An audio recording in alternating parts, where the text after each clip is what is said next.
Welcome back to another episode of the Biz Magic Podcast, your place for all things tech in your online business with some solid hits of general biz chat too. My name is Patty Meyer and I am the CEO and founder of Biz Magic, where my team and I support entrepreneurs who are overwhelmed by the back-end tech of their business. We create, implement, and teach the tweaks that help our clients make a bigger impact with less stress. Before we dive into today's episode, I want to tell you about something new and exciting that I am offering here at Biz Magic.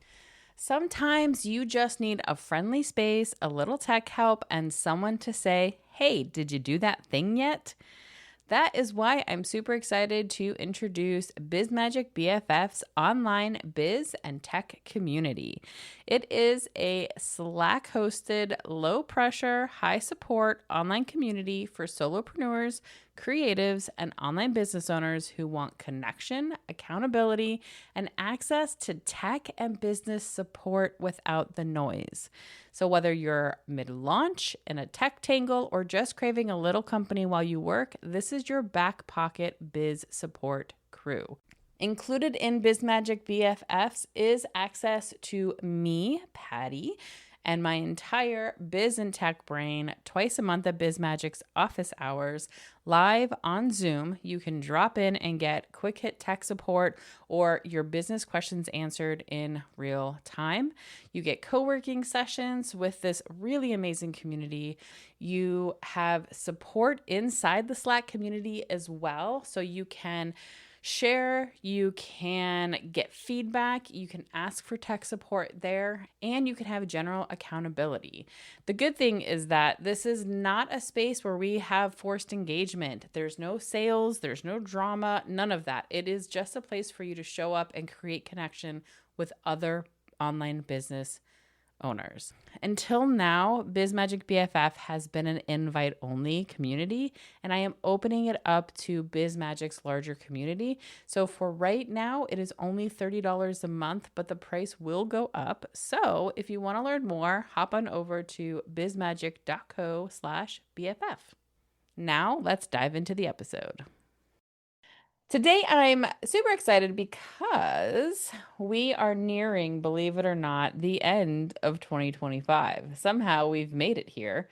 And I thought what would be really fun or interesting to do today would be to do a little wrap up of 2025 and not in a sort of, here's my numbers and let's just talk all these things, but in a way that just talks about sort of my experience over the last year and what goals I might have for the new year, but also just what I've seen and what I've experienced in business and life over the past year or so. And extra exciting is I have joining me today two amazing team members of mine who are also really awesome business women. They both were with me earlier this year on an episode of the podcast talking about leadership. One of them was also on another episode with me talking about content. And so that is Adriana Strama, who is Biz Magic's operations manager, and Keriann Bellamy, who is Biz Magic's content manager. So both of these women are amazing. Adriana's been with me for, I lost count, many, many years. Keriann's been with me for 3 years now, I think, maybe. And anyway, I'm so excited to have them. So the three of us together are going to talk about what we've all experienced in our businesses and business in general over the last year and do sort of a little wrap up together, talk about what we see and what trends we're seeing, however trendy we may be. And yeah, just kind of do a little chat. So welcome, Adriana and Keriann. Hi, Patty. Thanks for having us. Yeah, thanks for having us.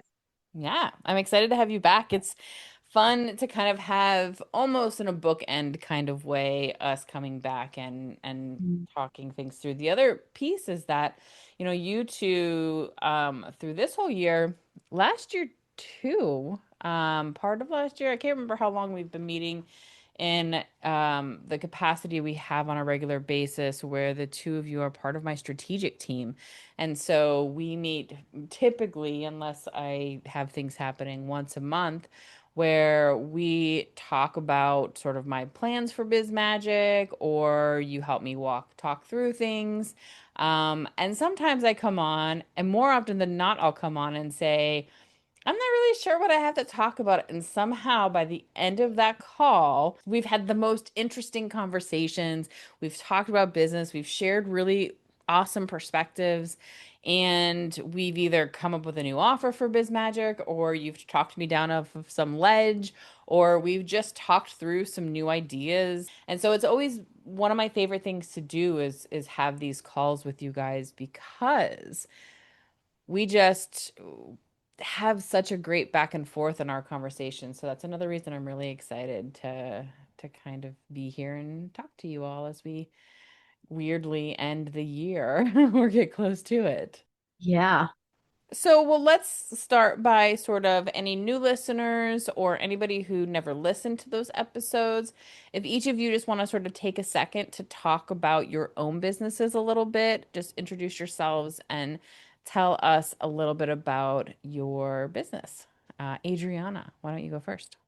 Sure. So I'm an online business manager, and I really just help work with female entrepreneurs, helping them get out of their day to day, manage their business, and so they can really step back into the driver's seat of their business and being the visionaries that they are. I love it.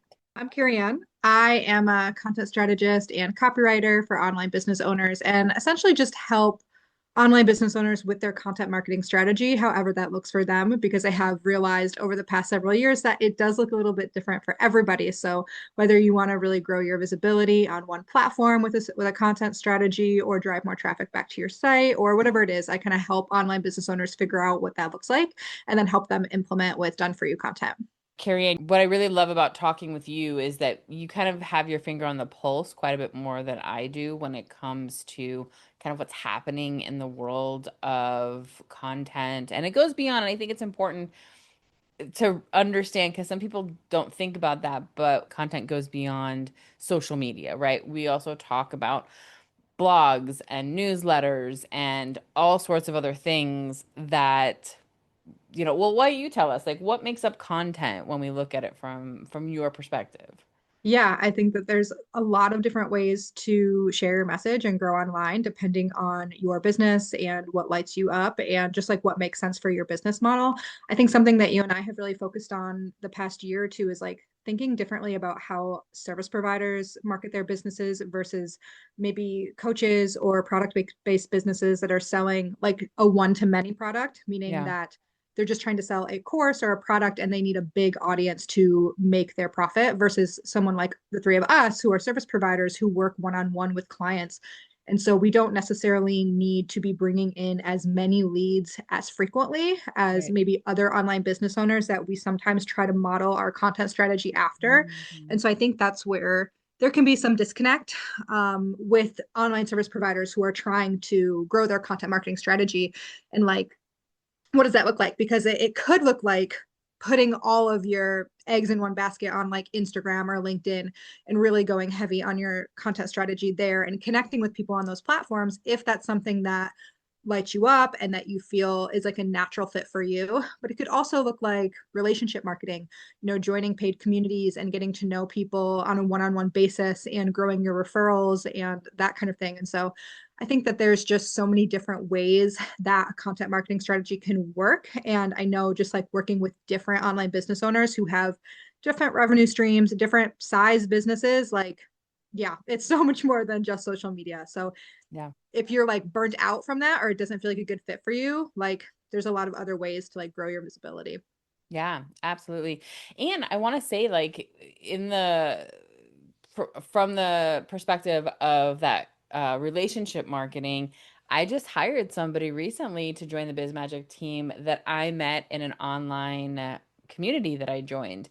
And I wasn't in that moment, like, I had it in the back of my head that I needed to hire somebody who was a tech VA, but I didn't go into that community seeking that out. but being in that community with, and it was a community for like-minded people and all of that, and just being in that community, I knew she was a trusted source, and I saw that she was a tech VA, and I was like, oh yeah, I need a tech VA, and I, don't have to vet some of her alignment and things like that. And I mean, I didn't just hire her from that. We ended up having a conversation, and it went really well. And I hired her, like, I didn't interview other people, like I knew. And so that was a really great example because she went in there for similar reasons, and she got a client out of it.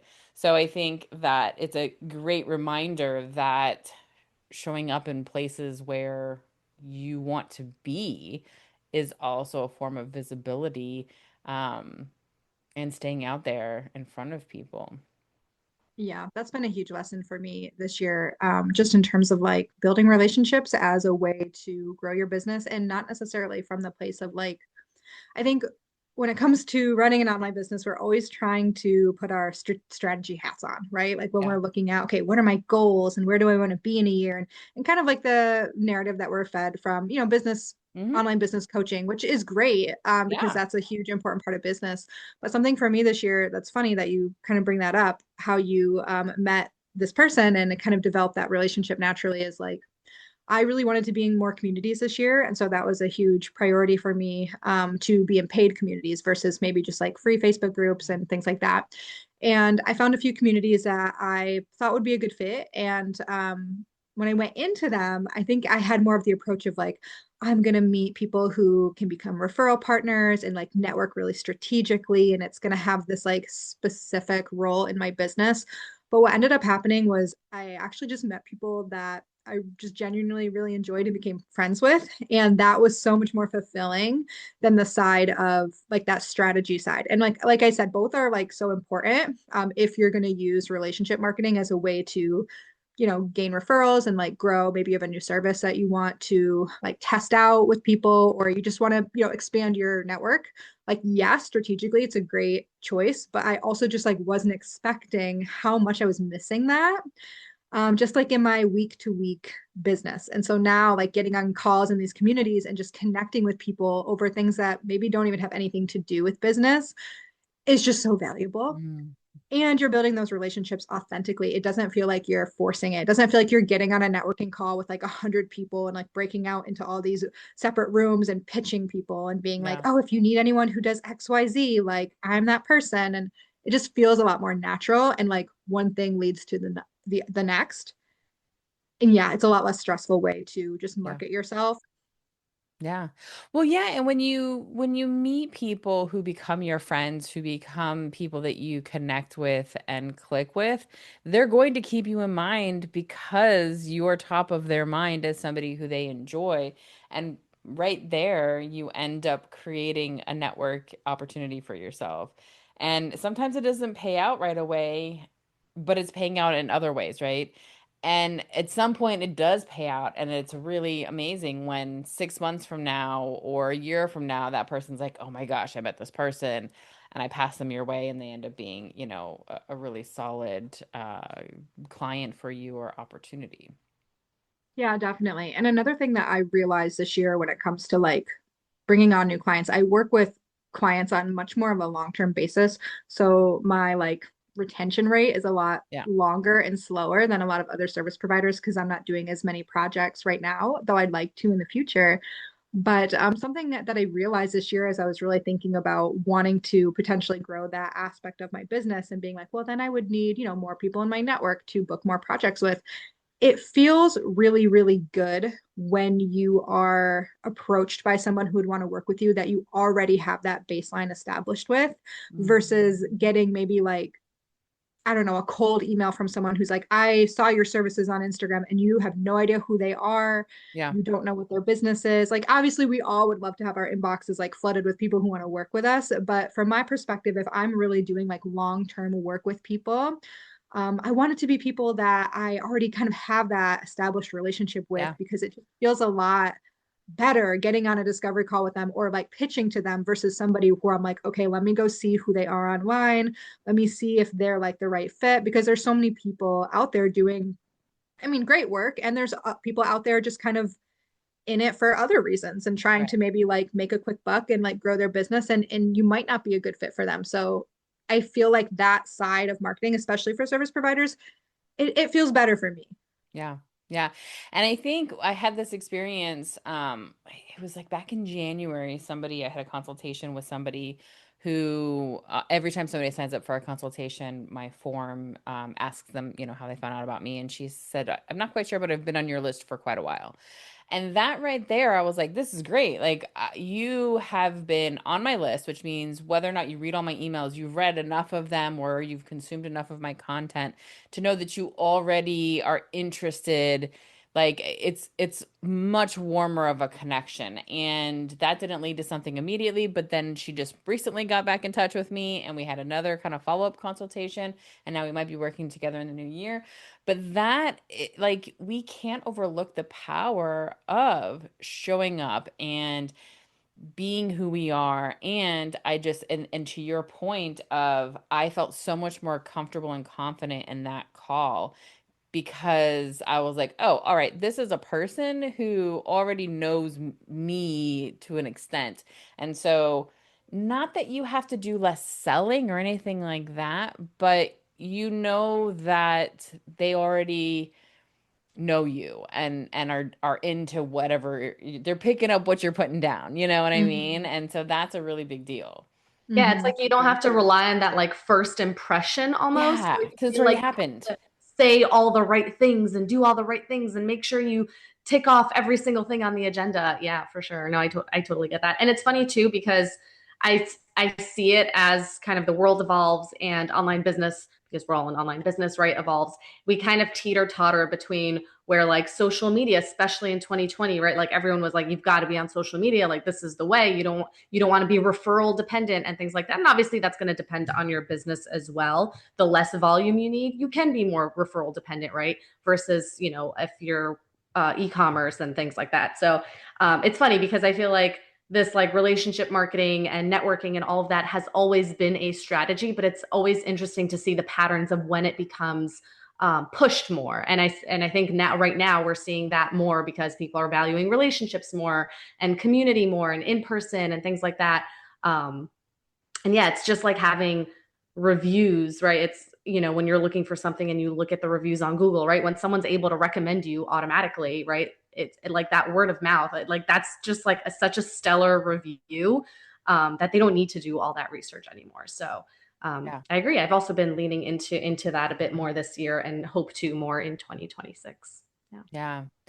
Yeah, for me, 2025 it's been really interesting and I've talked really openly about sort of my past couple of years. 2023 was this really big year where I hit a big record number and was like, "Yeah, I'm killing it. Everything's amazing." And then 2024 was a little sad trombone for me because it was like I I didn't hit that number and I started, losing clients for financial reasons. So 2024, as I've talked about, was really challenging for me in a lot of ways. And so 2025 has been kind of this new thing where it I didn't get back to 2023. I don't know that I ever will. Maybe I will, maybe I won't. And I've let go of any of that sort of like number-based stress that I have put on myself because my business has changed the way that it looks now versus how it looked in 2023. So in order for me to get to that state of revenue, I would have to change again what I'm looking at. But what I've sort of done over this past year as I've continued. I didn't lose many more clients this year financially, but I didn't gain a ton. So this was probably one of the slowest years for me since I started my business in the form of retainer clients. I had many retainer clients who grew. So that really was helpful for the ones who were really with us and their business was doing well or getting better.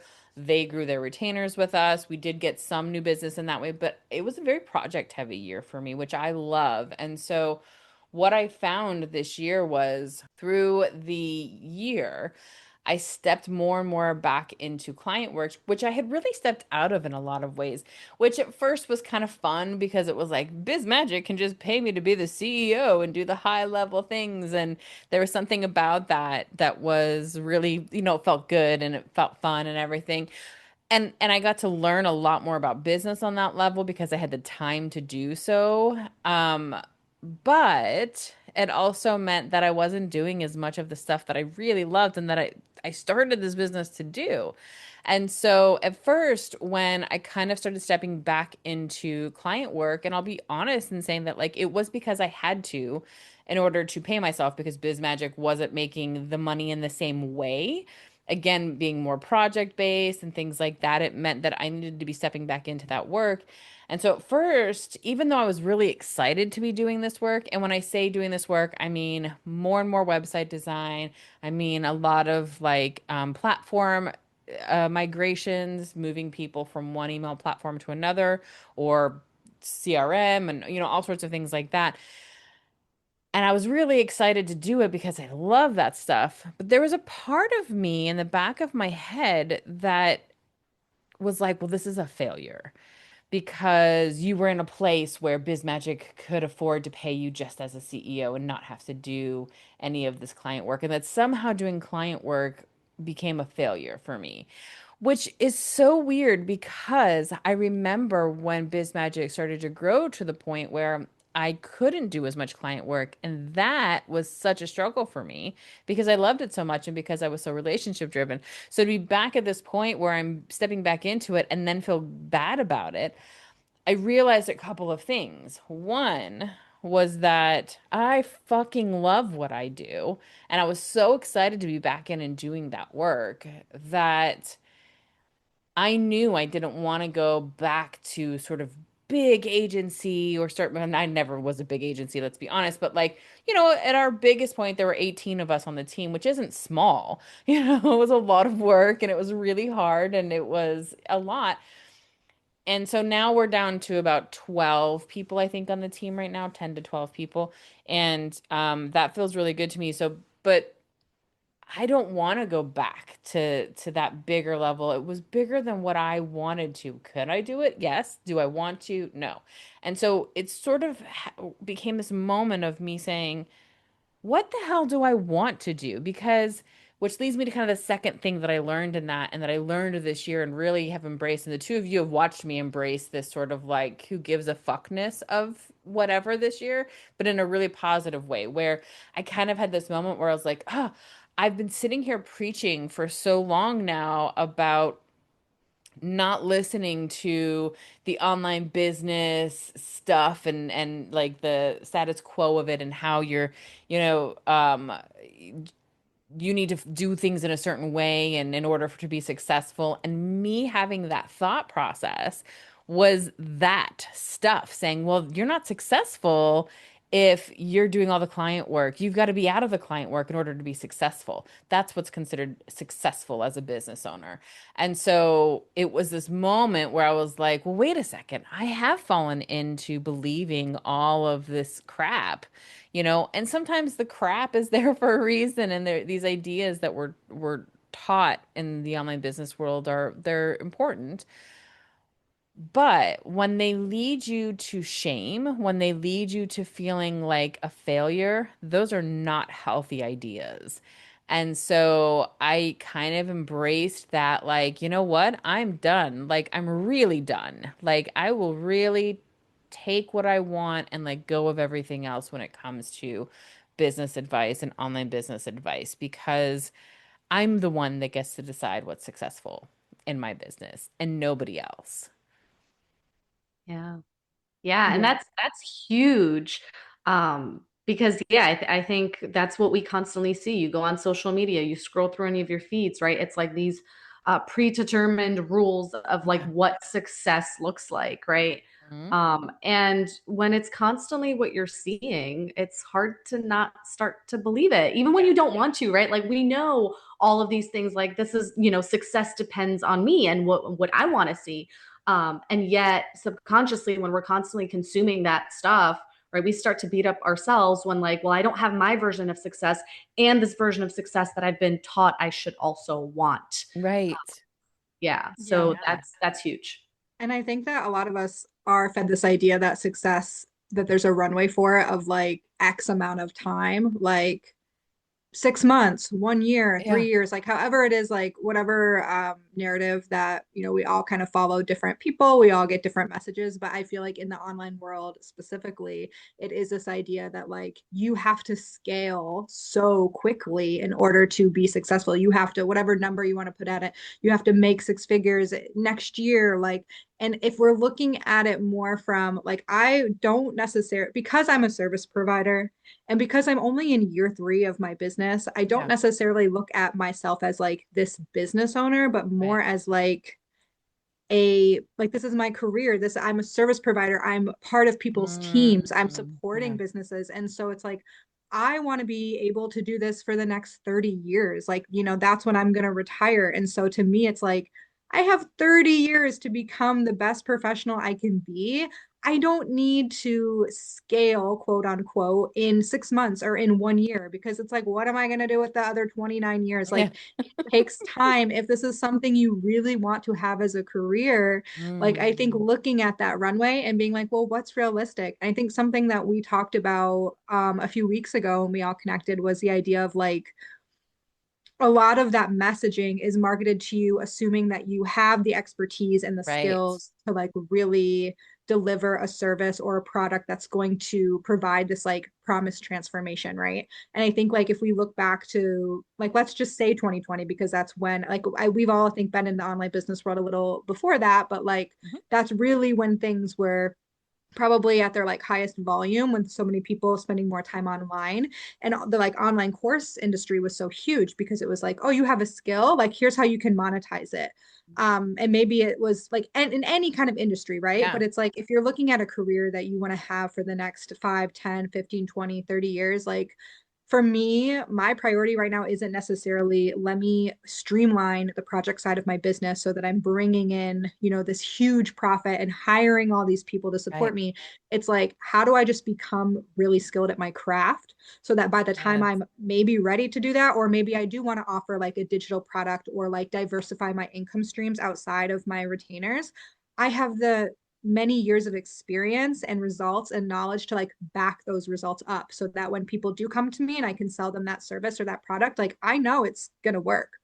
Whereas I feel like when we're in the first few years of our business, like, and we're being sold that narrative of like, here's how you monetize this skill, Yes. Yeah. like really think about, okay, what does that runway really look like? Because it's different for all of us, And Patty, for someone Mhm. like you saying like, oh, I'm so passionate about these things that I'm doing and like kind of getting away from that, maybe that's not the goal for you. And I Right. think that's like that realization is like where that power lies. And like being a business owner is like all about choice. Yes. Yeah. What I really love about what you said is that you said the word career. And it is not something, and I never thought about this until you just said that, but you don't often hear business ownership and career in the same sentence. But if you're doing what you want to be doing in your business and you're I was going to say doing business right, but that doesn't sound quite right, but kind of, right? Doing business right equals being successful to you, whatever that looks like. Isn't that your career? Like, I've always thought at this point, like, I feel unemployable in that I can't imagine working for somebody else. And like, I only see myself for the rest of my life working for myself in some capacity and what that looks like. Um, but I've never necessarily been like, this is my career. But it is my career because it is what I'm doing for the rest of my life that I see at this point. And I wonder if for me and for some others, part of that comes from this fear around business being successful. And so therefore like that somehow it feels almost like business ownership can be temporary, right? Like because the true statistics of business are it's actually not a huge percentage of people who own businesses stay successful in business longer than 3 years, 5 years, 10 years, right? Each period of time becoming less and less likely that you're going to stay successful in your business. And so, which is why you hear people talk about serial entrepreneurship and things like that. And so I think that there's almost, for me at least, this part of me that has never even thought of calling it career, because how dare I suggest that I could stay in this business or a business for the rest of my life for reals. I think there's a part of me in the back of my head, even though I feel unemployable, that I just sort of, which I hate saying this, I feel embarrassed to say this, but I sort of assume at some point I'm going to end up working for a company or something again, even though like all the time I stop and say, I love my life. I love that I get to work for myself and choose who I work with and do the stuff that I love. And that, like, the other day on Monday, my friend was having all four of her wisdom teeth taken out, and she basically was really anxious and upset and didn't want to go to the consultation alone. And I was like, I'm out. And I just took the first part of the day off to go with her to the consultation. And then yesterday I was like, oh, I'm going to work from her house all day so I could take care of her as she, like I could do all of that. And Yeah. that's in a 3-day period of time where my business was whatever I wanted it to look like. Oh my goodness. Like, that is my career. I want this to be my career. But I love that perspective, because I think if we were to look at it and actually call it a career, does that change our mindset around how we look at what we do, as opposed to a business we're just hoping is going to be successful and it's just going to make it, you know?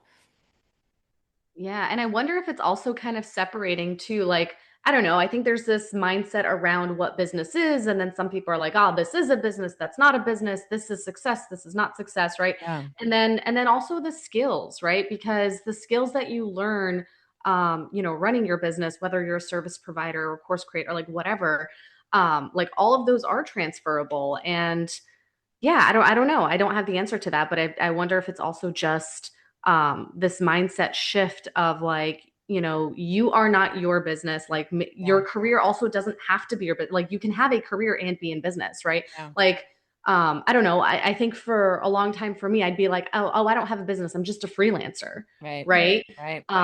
And it's because it's like, well, I don't have people working for me. I don't have like 20 different companies I work with and consult, right? Like you just have these preconceived notions of like what a business is, Yeah. right? And so yeah, so like I agree with Keriann to where like I see it as a career. Like what I do now, if I ever wanted to go back to a company and do that, like I could, Yeah. whether it's on a 1099 basis or an employee basis or what, Yeah. right, whatever the case is. And so I think it's also like just that mindset shift around that, where like you said, business just feels so temporary. It's like, I hope I make Yeah. it. I hope I'm part of the percent of people who makes it past five Right. years, 10 years. And, but it doesn't have to be like, if this part of the business fails, like I'm over. Like, no, it's still your career. Like it's still, Yeah. part of your resume, if you want to call it that. Right. Hmm. So yeah. Yeah, Yeah. and something that kind of struck me the other day when I'm looking at my goals, because we always have these like ideas of what our goals look like at the beginning of the year, Yeah. and then by the end of the year, we kind of measure our success on like, did I hit those goals or did those goals change? And for me, it's always like, well, they changed. Like, there's always things that happen throughout the year with my client work or with relationships that I form or with new interests that I have and skills that I want to go in that direction, where those goals just like change and evolve and grow. And I think something that I'm really leaning into next year is the idea of being in team, like being on people's teams and being a Mm. team member and like teamwork. That was like Yeah. the word that's kind of emerging for me as I like see my focus. And so I'm leaning more into some client retainers where it's not just me, like kind of responsible for the whole content or marketing or whatever that person hired me to help them with Yeah. side of things. And it's like really about how can I show up and offer the skills that I have, in the best way possible, but also know where that line ends and where another team member can pick up and like support other aspects of that instead of me thinking I have to do all of it and I have to do all of it super well to like prove my value to this person. Like, not only will I do this, but I'll do 10 other things just so that they know. And I think having a background as a virtual assistant, that's kind of where that let me juggle a million hats mindset Yeah. comes in. But something I realized because as I'm like leaning more into like being a team member for other people's businesses that they've built, I also really do want to build a few passion services that I have on the side. And it brings it back to the idea of like being in business means giving yourself choice. And I think Yeah. that whenever you're able to set yourself up where you have choice, that to me is the reflection of a successful business, because it's like what you said, Patty, like being able to take those few days off and support a friend, that's a choice. Being able to like have different services that you offer, that's a choice. Like being able to decide who, and of course it's a privilege, but it's one that we're always sort of like intentionally creating for ourselves. Even if you just have like me, like I'm saying, I'm leaning into these bigger retainers. That's where a lot of my time and attention and energy is going to. And so I can't necessarily spend time on creating my own content or building out my other services, but I want to. And Yeah. so I know that the more small time I invest in building out other services, I'm giving myself choice. Or in Yeah. case I get to a point where I'm like, you know what, I actually really like this direction. Let me lean into that more. So I think Yeah. that's the beautiful thing about, whether you want to call it freelancer, contractor, self-employed person, it's just having choice. Yeah. Yeah. And for me too, talking sort of about goals, I mean, I think a few years ago, and I definitely did in the early 2020s, which sounds weird, but like, 2021, 2022, when really online business, at least for me, right, it was very, very visible, right? I started Biz Magic in 2017, so I'd been in it for a bit, but like really when 2020 hit and I, the exposure changed quite a lot. And I really did start to fall into that idea of like, well, maybe I can be $1 million business. And every year my goals were number based, revenue based of like, okay, now I'm gonna hit X number because I was working with a coach very briefly around 2020 actually, who was like, oh yeah, like you can, exponentially will get you to the next place revenue wise. And she was talking about me being $1 million business by now probably. And and so I got caught up in that idea of that without necessarily thinking about what does that look like on my day to day? Like, what does my day to day look like being the owner of $1 million business? Which, of course, will look different to everybody because how you reach $1 million is going to be different to everybody. And also not necessarily sustainable once you reach it one time. But for me, kind of partway through this year, as I really saw what happened last year, and I started to really sit with and embrace what 2025 was and what does Biz Magic look like now and what are my goals. And it became like I don't want to focus and I want to be clear, like not that I'm not looking at my numbers. I track my numbers every single month. I will look at my numbers multiple times throughout the month. So I'm always knowing what's going on with the numbers in my business. And so that's a really important part of it. I have projections. I can kind of see where things are going, and where I'm going to end up probably hitting by the end of the year and things like that, should things not change or blah, blah, blah. So that gives me choice, right? By looking at those numbers and saying, okay, I can make a choice to hustle here or hustle there to try to get to a certain point. But my goals right now are not necessarily numbers driven. I really found my love again, I think this year, and that's where I want to stay. Is my goal for 2026 is to continue to make sure I can pay myself, which is always good. There were a couple months this year, if I'm being super transparent, that were a little dodgy of whether or not I could pay myself fully. And I think one month, one or two, I don't think I did pay myself fully. And that was just sort of as I pivoted, as things were changing, it was like transitional periods of weirdness, or where maybe a project wrapped up the last month and the next project didn't start till the following, things like that, little moments. So making sure that that stays not a problem in the new year, but also that I continue to do the work that I love, that I continue to be clear on what success looks like for me, and that I take advice cautiously. That I think there's so much good information out there and there's so much good advice, but I don't need to jump into all of it. I don't need to take it all and take it and internalize it, right? And be like, well, I have to do it this way. And if I don't, then I'm not winning and I'm not successful. And just don't think that that's the direction that I want to go. So I really want to do that. The other thing is that, this year I tried a few things that some of them landed, some of them didn't, and I really created a space, and the two of you sort of watched me with this, and this is what I meant when earlier when I said like the not giving a fuck about it is sort of like, let me throw the spaghetti at the wall. I think I made a joke when we talked last time that like most of the spaghetti is actually on my floor because it didn't stick, right? But I think that's the nature of business and the stuff that like people talk about their successes, but they don't talk about all the misses. And so I think that that's one thing I'm like, whatever, I want to try this thing. I think there's a need for it. I think there's an interest for it. I'm going to chuck this at the wall and see what happens. And if it falls, cool. Oh, well, that wasn't it. And I'm not going to hold myself in any kind of way with it. Like, I just want to try things and allow them to be and allow myself to truly, truly show up in my business. And as long as I can afford to live, and ideally, I'd love to make extra savings and all the things, but like for me, man, like that's good enough. Like, because if I think about it realistically, right? Like, I'm not going to go into a new company as a CEO. Like, I'm a CEO of Biz Magic, but I'm not a CEO of a company, right? Like, you know what I'm saying? Like, the reality is, if I were to go and get a job, I would get probably a senior level management role of some sort. That's likely where my skill set would fall with that. Operations manager, senior operations manager, something along those lines.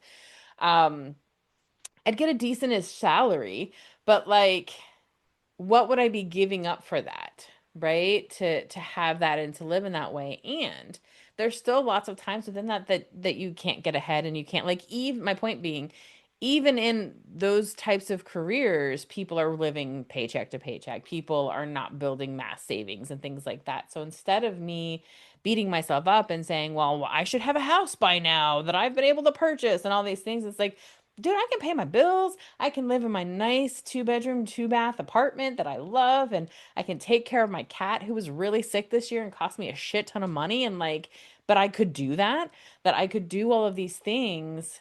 And that was just me running my business and being successful in that way. And so I think really changing that narrative in my mind of what that success looks like financially versus just my quality of freaking life and what I'm enjoying. And that's enough for me. And so, would I love to be super rich? Sure. I would love to have all the money in the world to donate to everybody and make sure everyone around me is healthy and happy. And I have a nice, cozy little safe house somewhere in the forest. And like, but am I just as happy? Maybe not just as happy, but am I very happy in my current situation? Fuck yes, I am. That's my tangent there. Awesome. I love that. And I love that you brought up goal setting because that's kind of where I've been too, where like every at the end of every year, right? We always do this where you try to set all these different goals, these monetary goals and things like that. And the KPIs that kind of go with them and all of this. And um and I'm starting to put together a spreadsheet where like well, I mean, obviously, like we've mentioned, finances, yes, you have to track that. And of course it's important. But instead of putting so much into that, I'm like, okay, how many connections am I making? Um, Yeah. what's my level of happiness on a weekly basis? You know what I Mhm. mean? Like, am I reaching 7, 8, 9, 10? Or am I constantly down here? Because it doesn't really matter if I'm making 150K a year. It's like great, that's a lot more than I've been making. That's great, but it's like, but if I'm constantly, which again, part of a huge part of this year was that where I was working nights and weekends and I didn't have time. And even when I was hanging out with family, like I was physically present, but not mentally present. Yeah. And so it's like, great, the money was great, but like, so what? I was unhappy and I was miserable. And like, yeah, I did some retail therapy when at midnight or whatever, Yeah, yeah, yeah. but like I wasn't happy, and so that's kind of where I'm going with goals, like moving forward. One, which I think will help my freelancing business, right? As a service provider of like just connecting with more people and building relationships, right? And things like that. But also just like you said, like what am I not giving up by either going back to working for a company or corporate or whatever, where it's like, I do have the freedom and flexibility to do certain things. I can choose my own hours. I can take off Fridays if I want. Um, Yeah. Like I've mentioned to you both before, like this past year has been wrought with a lot of like personal things where my family needed me, you know what I mean? And because I had the flexibility of working from home, I was kind of the go-to person of like taking my parents to the doctors or making these calls and things like that, where it's like I wouldn't have been able to do that otherwise. Yeah.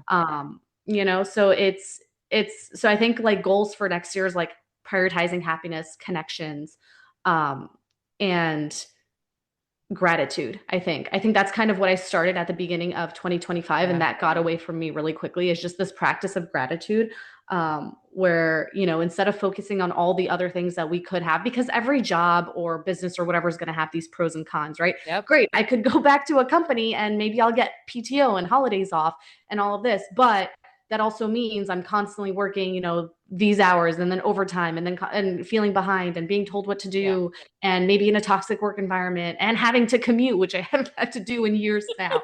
You Right. know? So it's just like there's a trade-off in anything. So there's like pros and cons to everything. And so Yeah. yeah, I think one of my biggest goals for next year is also just kind of focusing on the gratitude and reframing that in more positive ways, because I think we all truly are much more privileged in our businesses, and um, I don't know if you want to say lucky or should just be grateful for what we have, because there's so Yeah. much good Yeah. that Mhm. has come. I Yeah. love that. That's I a big agree. reminder. And I Yeah. love what you said. It reminds me of like something I tell myself all the time, which is like choose your hard. Because it's Yeah. like, yeah, working a 9 to 5 job that you don't love, that you have to get up and commute to, that you have to work for somebody else is hard, but working for yourself also hard. So Yeah. choose your hard. Choose your And I hard. always try to remind myself of that whenever I'm having like a tough time or I feel stuck or I'm just because it is hard.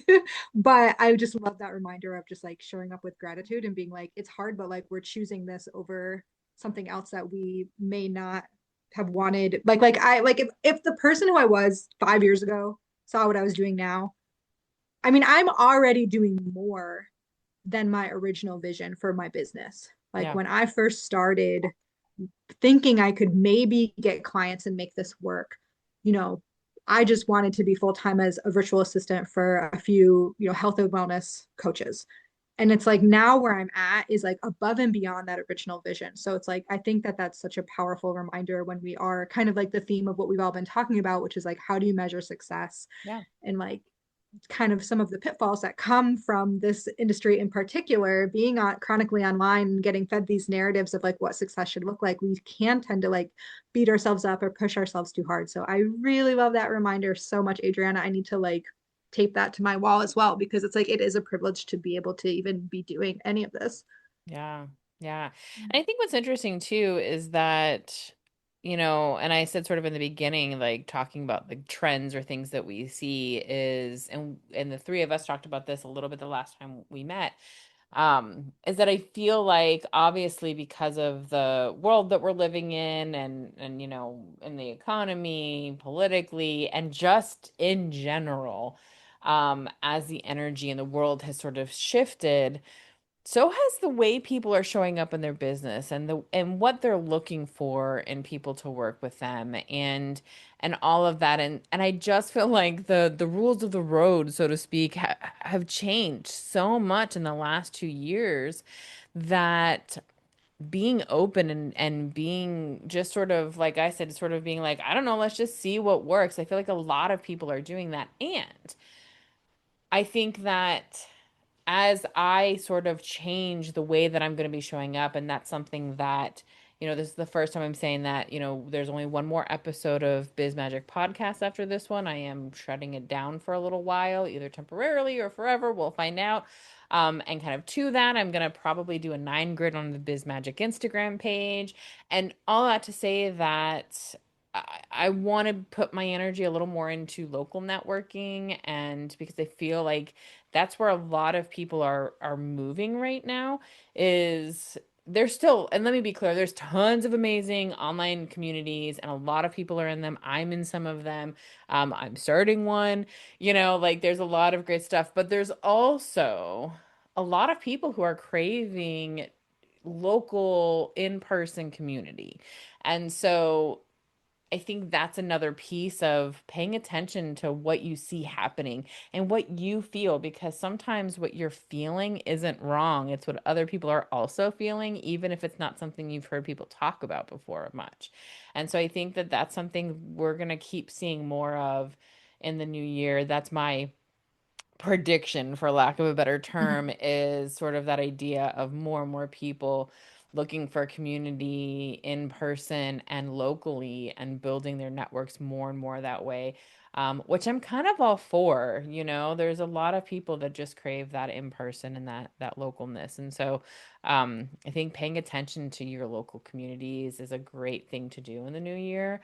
And how can you show up and be supportive in your communities with the work that you do? And I don't mean that in a pro bono way, although if you're able to connect and support that way, great. But just, start at home, right?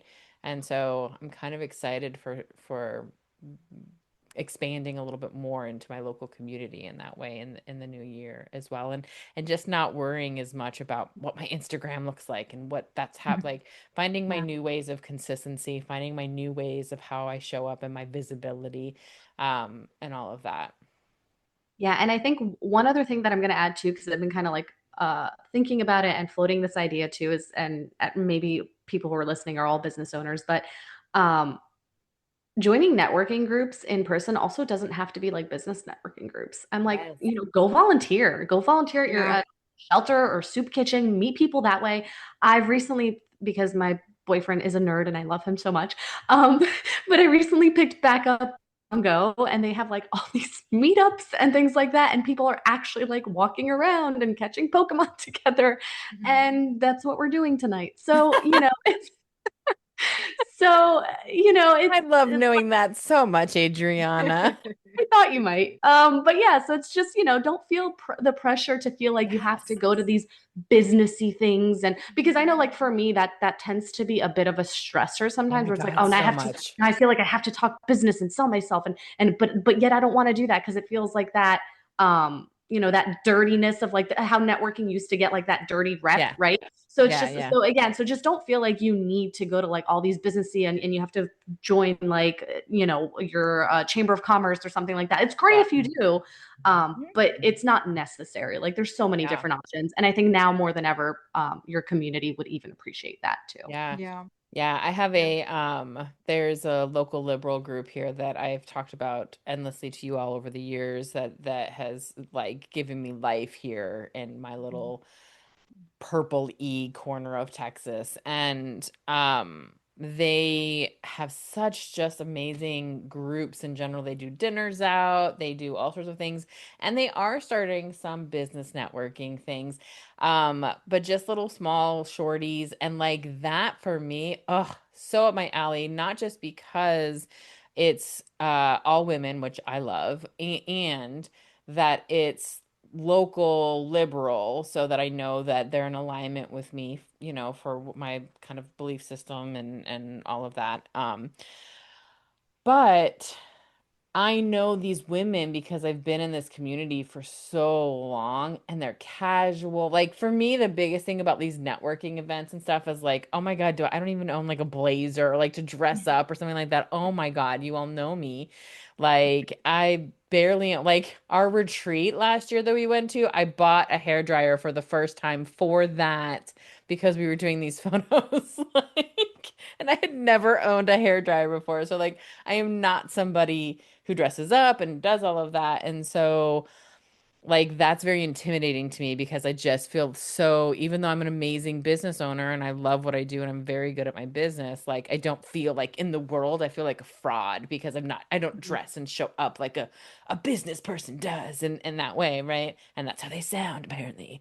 And so, like, I just am not like that. And so it feels weird for me. So finding groups, whether they be business or otherwise, that feel like I feel comfortable and safe and my energy feels good, that's what it's about for me. So I love that point, Adriana. Yeah, I do too. And as the resident content strategist in this group, I will say you can take that approach and apply it to your social media as well. I see a lot of people struggling with this, especially if you're newer to business, if you're just starting out or you have a smaller following and you feel like, the whole point of being on Instagram is to like push out all this content and then have people flooding your inboxes with like, I want to work with you, or like, Yeah. actually following your CTAs.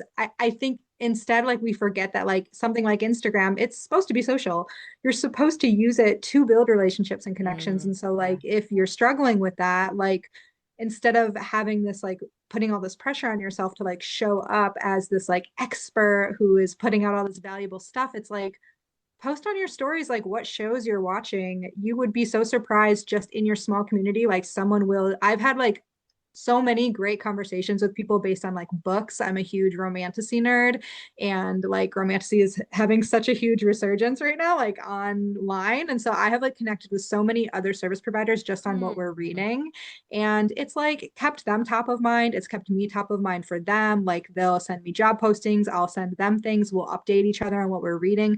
Same with like TV shows. Like I'm a huge Survivor fan. I have a good friend in marketing who also loves Survivor. We talk about it every week. So I think it's just like, add more of you into your business and how you show up. And like Yeah. you will just naturally create relationships with people that don't have to feel like you were saying so buttoned up. Like I have Yeah. these referral relationships like in my CRM tool. It's like you can just Yeah. have Yeah. friends that you talk to and hang out with and like refer business to because you just like who they are as a person. They like you. Like I feel like that's naturally how it works in the real world.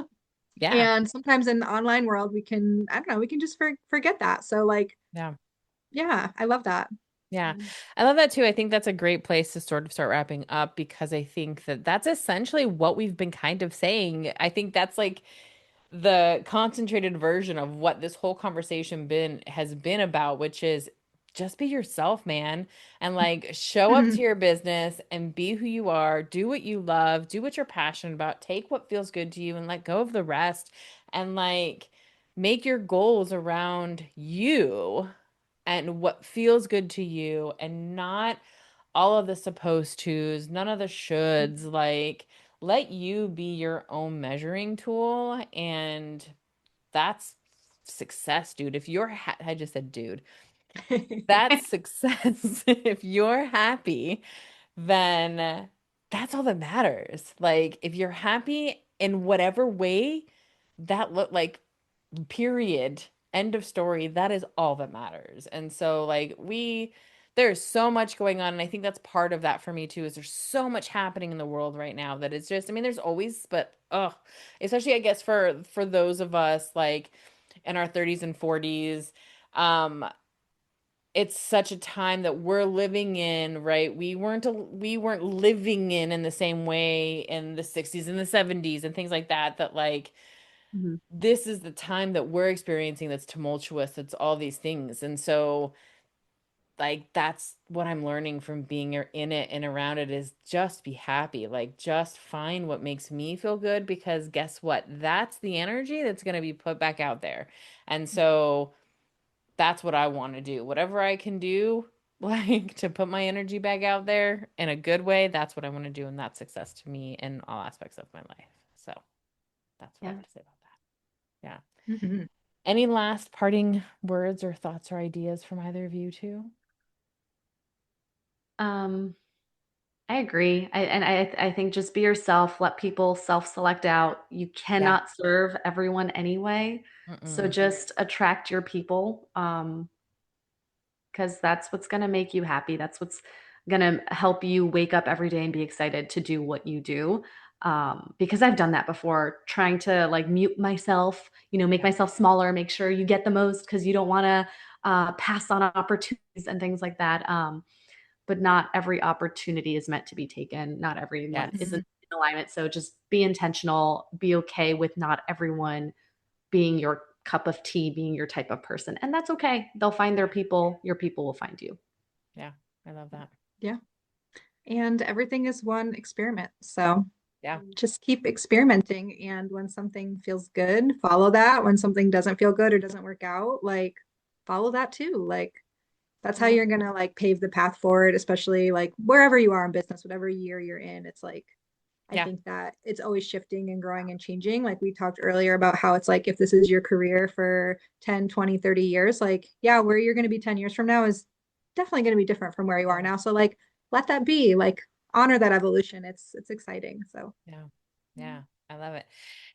Thank you both so much for being on the podcast. Keriann 3 times, Adriana twice, and being a part of Biz Magic and a part of my life just as a human. You know, I consider you both friends at this point, and I just think you're both so smart and you're so interesting and you're so good at what you do. And I'm so grateful for you, and you make me happy. So thank you. Thank you for joining me. Thank you for being in my world and in my life. And yeah, I appreciate you.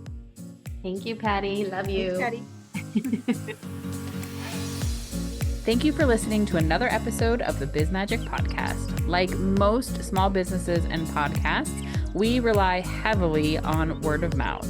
So if you like what you heard today or in any episode, please share with your friends and colleagues and rate, subscribe, and comment on your favorite podcast platform. Till next time, cheers to your magical biz success.